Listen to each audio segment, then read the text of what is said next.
یہ موضوع فقہی، اخلاقی اور سماجی نقطہ نظر سے ایک حساس معاملہ ہے اور اس پر گفتگو کرتے وقت محتاط انداز اپنانا ضروری ہے۔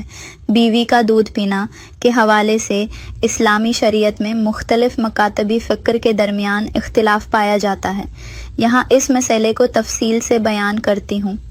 اسلامی شریعت کے مطابق نکاح کا مقصد میاں بیوی کے درمیان محبت، سکون اور نسلی انسانی کی بقا ہے۔ اللہ پاک قرآن پاک کی سورہ روم کی آیت نمبر 21 میں فرماتا ہے، اور اس کی نشانیوں میں سے یہ ہے کہ اس نے تمہارے لیے تمہارے نفسوں سے جوڑے پیدا کیے تاکہ تم ان سے سکون حاصل کرو، اور اس نے تمہارے درمیان محبت اور رحمت پیدا کی۔ شریعت زوجین کے درمیان تعلقات کو محبت اور عزت پر مبنی رکھنا چاہتی ہے، اور اس میں حدود و قیود کا تعین بھی کرتی ہے تاکہ انسانی معاشرہ نظم و ضبط کے ساتھ چلے۔ اسلامی فقہ میں بیوی کے دودھ پینے کے حوالے سے دو اہم پہلو ہیں۔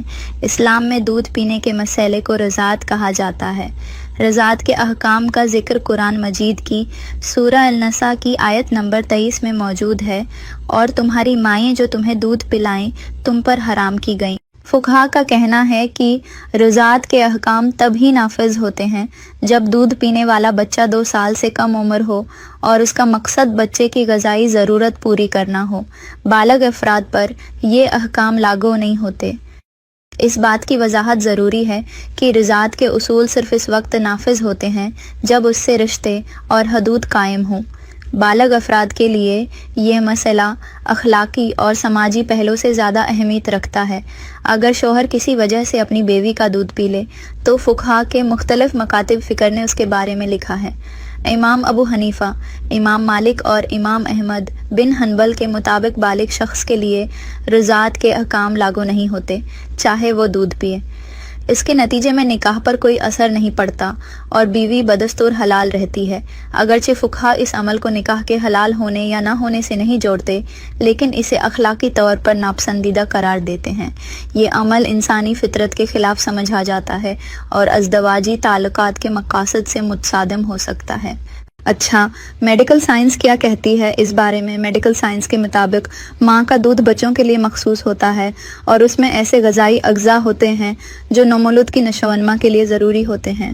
بالغ افراد کے لیے اس کا کوئی خاص فائدہ ثابت نہیں ہوا، بلکہ یہ بعد اوقات نظامی ہاضمہ کے مسائل پیدا کر سکتا ہے۔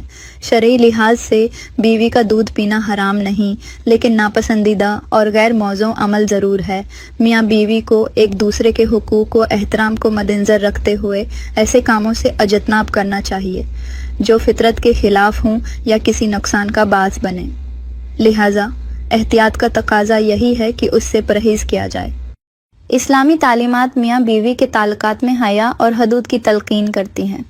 اس قسم کا عمل ان حدود کو متاثر کر سکتا ہے۔ زوجین کے تعلقات کا اصل مقصد جذباتی، روحانی اور جسمانی سکون ہے، نہ کہ فطری نظام کے خلاف جانا۔ یہ تو فقہی باتیں تھیں جو میں نے مختلف کتابوں سے پیش کی، لیکن ہو سکتا ہے کہ شاید کسی کو یہ باتیں سمجھ میں نہ آئی ہو۔ میں اپنے الفاظ اور آسان طریقے سے سمجھاتی ہوں کہ بیوی کا دودھ پینا غیر اخلاقی اور ناپسندیدہ عمل ہے اور گناہ ہے، لیکن اگر کوئی یہ گندی حرکت کر بھی لیتا ہے تو بہرحال نکاح پر اثر نہیں پڑتا۔